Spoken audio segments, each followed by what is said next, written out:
the most interesting pageant content is back. Nel 2204, your pageant blogger host. Subscribe.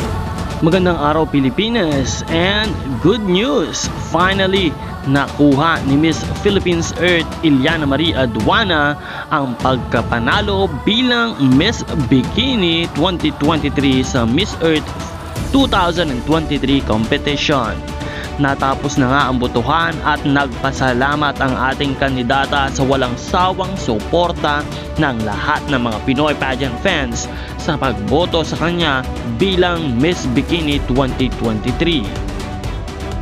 Talaga namang deserving manalo ng ating pambato ang Miss Bikini 2023 ng Miss Earth competition, kung kaya't patuloy pa rin natin siyang suportahan at iboto sa mga iba pang kompetisyon ng Miss Earth 2023, lalong-lalo't higit sa ating Miss People's Choice, kung saan sa pagiging update ay pangalawa ang Pilipinas sa botohan.